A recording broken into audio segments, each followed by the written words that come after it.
All right, welcome everyone back to the TD SportsPress podcast. We are back on this Tuesday night. We have our prediction show where we get to about half the games today, then we'll get to half the games on Thursday, so stay tuned for the other half. But my name is Treyson Dayton, and welcome back to our podcast we got going for you. We'll start off the show with our TD poll. We'll show you what our top 25 looks like after Week 9's craziness. If you guys didn't see our Week 9 takeaway show, go check it out on a back video.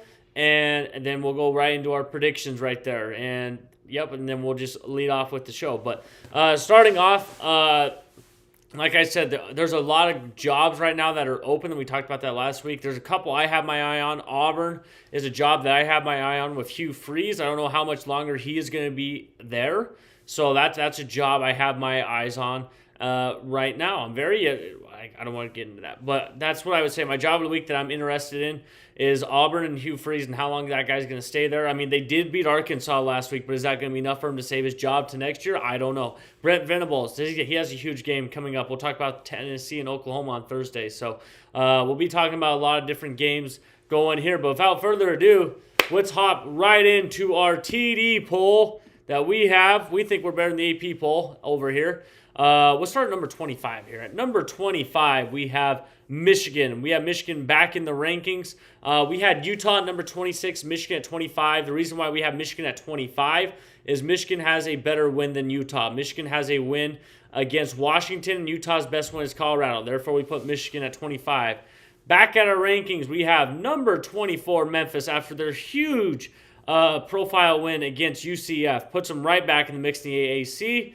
At 23, we got Navy. Navy's going to have some harder games coming up starting this week. So we'll see if Navy is for real undefeated. So at number 22, we didn't have Texas move at all. Texas at number 22.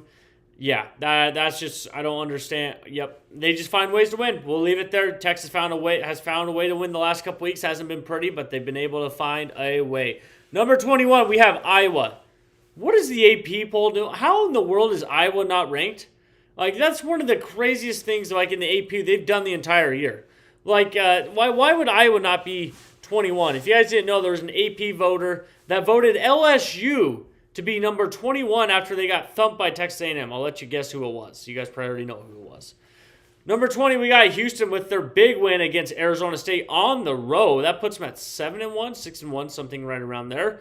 And they got everything to play for. They might be a team that we're talking about in the Big 12 championship coming up. At number 19, we have Cincinnati. I think that's a good spot for Cincinnati. Huge game against Utah this weekend. College game days going there. I was not prepared for that to happen, but that's great for the Big 12 to get that exposure. Number 18, it's Missouri. I know this isn't supposed to be a predictive ranking, but it doesn't look good for Bo and the quarterback, and it's sad. They're coming off a loss. Vandy, 1 yard short. So, number 17, we have Oklahoma. Oklahoma's coming off a loss to Ole Miss in a game that they probably needed to have to make the playoffs.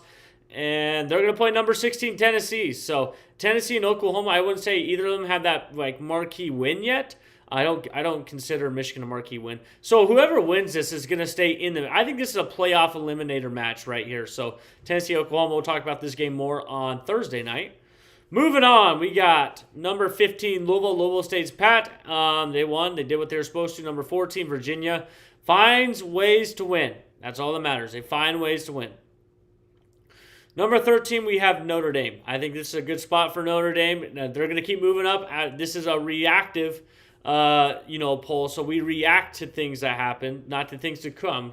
Obviously, if this was a predictive poll, then I would put Notre Dame in the top 10 because I think they're going to run the table. They still got a game against Pitt, which I'm very interested in how that's going to end up there. So, number 12, we got Texas Tech. Texas Tech's at number 12. They're on a week. We're a week away from BYU and Texas Tech. They still got to take care of business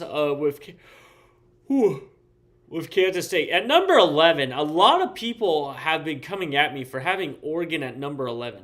And I just want to take a second, and what's 8 through 11 is based off best win. Number 11, Oregon's best win is Penn State, who is currently 3-4. I agree. I think Oregon's a great football team, but is this not a reactive poll? Like, what are we basing this off of if we don't have Oregon at 11?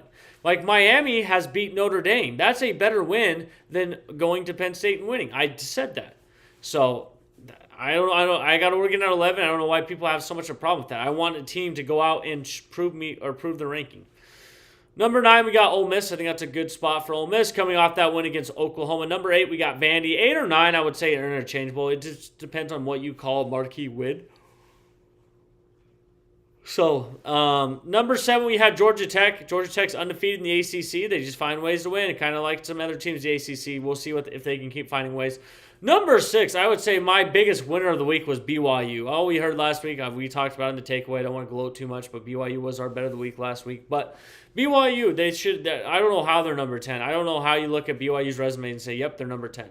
Especially if you put Oregon above BYU. How is Oregon in front of BYU? Oregon's best win is Penn State. BYU's best win is Utah. And I would say Utah's a better team than Oregon right now. If those two teams played, I'd pick Oregon to win. Number 5, I digress. We have Georgia. Georgia's at number 5. They stay put off the bye week playing Florida this week. Number 4, Alabama. They survived the scare. They survived the scare from South Carolina. Number 3, we have Texas A&M. I think it's a good spot for Texas A&M after coming off, putting Brian Kelly into retirement. Number 2, we got Indiana. They just steamroll teams. They just steamroll teams. They have no regard for human life, and they steamroll teams. Number 1, Ohio State. I know a lot of people don't like that, but Ohio State's number 1 until someone beats them. It's that simple. When someone beats Ohio State, I will gladly move them where they need to be based off that. So, with that being said, that is our TD poll for Week 10 rankings. Like I said, check it out us on TikTok. We have this ranking every night on TikTok. So, we're live on TikTok. We're live on YouTube right now if you're listening to us on Spotify. Thank you guys for listening to us.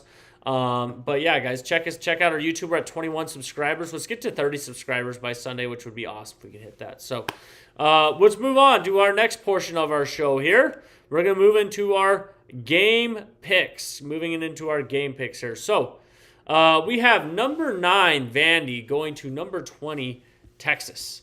You look at both these teams, Texas, they find ways to win this game. It's not pretty. Like sometimes the offense shows up, but the defense doesn't show up, and sometimes the defense shows up and the offense doesn't show up. The critical thing with this game right now is Arch Manning's in the concussion protocol as of Tuesday night when this is filmed. So I'm not sure the health of Arch Manning. That's something I'm going to keep my eye on. We got number 9, Vandy, who's played a gauntlet the last 4 of the last 5 games have been crazy. They played Alabama, then they had the bye week, then they played LSU and Missouri.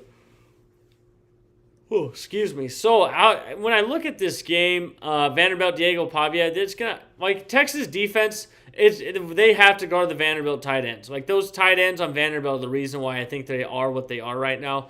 Vegas has Texas favored -2.5. How do I see this game going down? I'm taking Vandy to win this on the road. I have not been impressed with Texas this entire year. If I'm basing this with Arch Manning and concussion protocol, I don't think that they can score enough points to stay with Vanderbilt. And yes, I'm saying Vanderbilt will score. I'm saying I don't know if Texas scores a touchdown against Vanderbilt. So that's what I'm basing off of if Arch Manning is not playing at the time of this recording. So I think Vanderbilt wins this game. I think they're going to find a way to win. This is not your same old Vandy last year where they had their Cinderella run, they beat Bama, and that's it. Like, if you guys remember, this game last year in Nashville was close for like 2 quarters. So I think Diego Pavia, this might be an actual Heisman moment compared to when he struck the Heisman pose on Saturday when he had 120 yards of total offense. So I'm going to take Vanderbilt to beat Texas. So give me the money line for Vanderbilt, I guess, because Texas is favored. So let's move on. Moving on, our next game here. We have Penn State going to number 1 Ohio State. Number 1 Ohio State, they have done exactly what they were supposed to do the last couple weeks. And then you got Penn State. They're hurting right now. 3-4 or Ohio State 7-0. And a lot of people have been saying that Ohio State hasn't played anyone the entire year. And I could see that argument. I really can. And then I look at, Penn State. Penn State got beat by Oregon. And I say that UCLA broke Penn State. It wasn't the other way around. But I digress. We look at this game here. The line is set at 20.5. I just don't see how Penn State can stop Golden Tate, Jeremiah Smith. They have a really good running back as well. Julian Sainz is a really good quarterback for Ohio State. I think Ohio State wins this game. I'm looking at 20.5. I don't know. I would stay away from it. I'm just going to take Ohio State to win this game. I think Ohio State, it would be funny if Penn State found a way to beat Ohio State, and this is the year they do it. Because, as you guys know, the narrative around James Franklin when he was the head coach of Penn State, if you didn't know he got fired, was that he never won he never won against Michigan, Ohio State. It would be funny if the first time Penn State plays Ohio State, they beat Ohio State. Not going to happen. Not predicting that to happen. I think Ohio State wins this game. So, it should be a really fun matchup. Moving on to our next game. There wasn't really too much to talk about with that one. Moving on. Number 13, Texas A&M plays Kansas State. And this is not the same Kansas State team from a month ago. I think Kansas State has really progressed as a team since they lost to Iowa State in week 0. And, yeah, that's what I would say. Texas Tech, their backup quarterback has ACL surgery. He's out, but their starting quarterback, Morton, is back from the reports that we've been seeing, so that's great for Texas Tech. But, if Morton stays, a little banged up, that's something to keep your eyes on. Kansas State's got Avery Johnson. I keep trying to say Avery Bradley, the NBA player. Avery Johnson. Kansas State, they put on a great performance against Kansas. They beat Kansas pretty handily last week, and I think that's a great win for Kansas State. Kansas State's back at 500. And so how do I see this game going down? Number 13, Texas Tech.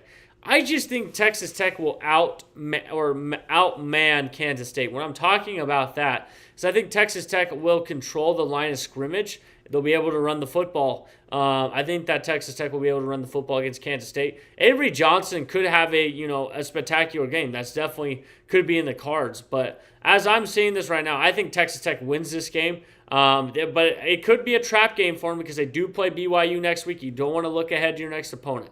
I would absolutely say that. So wouldn't be surprised, but I'm going to stick with Texas Tech. They're they need to have this game, in my opinion. Kansas State's already out of the mix for the Big 12 championship. But if Texas Tech's got to stay pace with BYU and Cincinnati, and this is like one of those must-win games that they have to stay pace with those two teams. So give me Texas Tech to win this game. I think this is going to be a great game. So Texas Tech to win this game. Moving on, let's go to our next game. We got number 15, Virginia, going to California. If you guys have been following Virginia football, the last couple weeks have been kind of interesting for Virginia. They've kind of struggled with two of the worst teams in the FBS, in my opinion, so far. They struggled with Washington State, who is they're 4-4. So, but a couple of those lot wins, they got blown out by North Texas. North Texas is a good team. Let me say that. And then you got California. That's just, they're lurking there. And I'm not sure about Virginia. This is a road trip for Virginia. We'll see what Virginia is in this game right here. So how do I see this game going down? I'm going to take I've been going back and forth. I'm going to take Virginia. I'm going to trust Virginia in this game.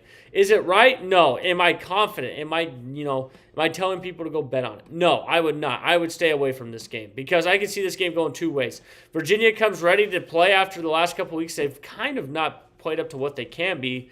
And Cal can just, come in and do what they want. So I would not be surprised if that's also the case. I'm going to take Virginia. I'm just going to trust them one more time. We're going to trust them one more time. Am I crazy for doing that? Probably. But I think that I'm very interested in this game. So big game in the ACC, especially for Virginia if they want to keep pace in the ACC championship race. So we'll be looking forward to that game. Moving on, we'll stay in the ACC. We have number 10 Miami, who is a 12.5-point favorite against SMU. You talk about Virginia not living up to what they should be. Miami's another interesting team, I would say, because Miami, they were tied 7-7 at Stanford at halftime, and you got to give them credit in the second half, 35-7. And the SMU's in an interesting spot that makes this game interesting to predict. SMU got beat by Wake Forest last week. And I think, that was a field goal game. That was the field goal barely went in. I'm pretty sure it hit the pad after it went in or something like that. So, so how do we see this game going down? SMU was a team, the media darling last year, I would say. They posted a graphic last week that they won 18 straight conference games or something like that, and they got beat the next day, so I found that ironic. And then you got Miami leaving the state of Florida for the first time in the entire year. If you look at Florida's schedule, their only road games they've had so far were in Florida. So they're going to stay. They're going to leave the state and go to Texas, to Southern Methodist University. I think that SMU covers in this game. I think 12.5 is a lot of points. The reason why I say this, I think I'd feel differently about this game if SMU had beat Wake Forest, but SMU, man, they got their teeth knocked in last week against Wake Forest. And I know it was a close game, but they were just, I was not ready or prepared for the way that they looked in that game. So, and then you look at Miami, I mean, we're going to see what they look like in the road. I think this is going to be a great atmosphere in Texas, so I'm very interested what SMU provides for a game day atmosphere against number 10 Miami and Carson Beck. And Tony as well is a really good receiver outside. So I think that SMU covers, but I think Miami wins the game. 12.5 points is just too much, I would say, especially in the game with SMU, who's still in the mix for the ACC. Like, they only have one loss. So, yeah, SMU to cover, Miami to win the game. Let's move on. All right, we're getting into the SEC games. We have number 5 Georgia going to play Florida in the neutral site game. I don't understand why this game is on neutral site. Please give me this game on home fields. Like, is that too much to ask for two rivals to play on each other's field? I'm so sick of all these rivalry games on neutral fields. Maybe that's just a hot take, but like, I want to see rivalry games played at each other's venues. Could you imagine Georgia going to the Swamp and vice versa? Florida going to going and playing Georgia in Athens? Like, is that too much to ask for? Like, can we stop playing this game in Jacksonville? And I think it's going to, Atlanta Falcons Stadium next year in the future. Like, is that just too much to ask for? But anyways, I digress. We look at this game, number 5 Georgia. This is Florida's first game since they fired Billy Napier. I think we're going to get an inspired effort from Florida. It might, they're going to play hard. Are they going to play smart? When you look at coaching changes, I would say for the most time, the next time the team plays, they have a lot better effort and attitude. But will that lead the win? I'll tell you a little bit in a second. Number 5 Georgia. They got they got a break after that huge win against Ole Miss. You can't look ahead in the SEC. Every game is tough. How do I listen? I think Georgia wins this game. I wouldn't touch the 7.5. I think I would just take Georgia to win this game. I think Kirby Smart's going to have this team ready to go, but I'm very interested to see what Florida rolls out there on Saturday. I'm not sure from a scheme-wise what they're going to be looking like. Is it going to be some of the same from Billy Napier? Is everything going to be different? But I'm very interested to see what Florida. It's kind of hard to predict Florida, but I'm going to say they're going to play hard. They're going to play. We'll see if they play smart. I don't know. So we'll definitely see if that's the case there. But I'm going to take Georgia to win this game. I think this is going to be a really good game. But can we please get this game back on campus? Is that too much to ask for? Just get this game back on campus. All right.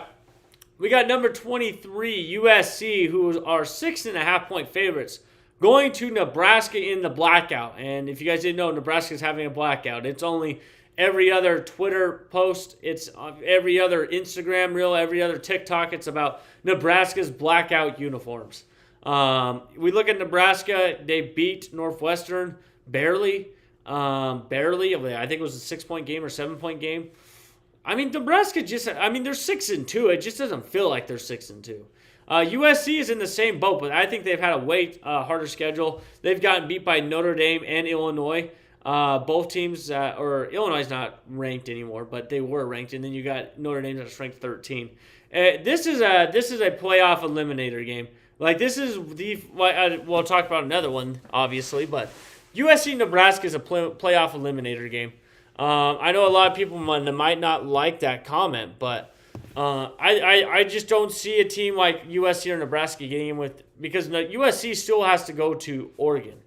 So how do I see this game going down? I believe in the blackout. I think Nebraska covers. I think they I don't want to get too wild. I think they cover the 6.5. I thought the Nebraska would honestly be favored. I'm going to take them to cover. I'm going to buy the hype in Nebraska and Matt Rule. I think they're going to cover this game. That's the blackout.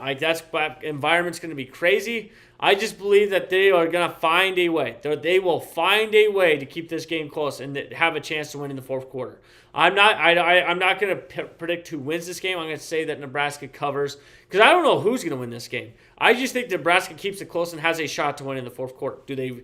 That's what it comes down to. And can Nebraska stop, USC's run game?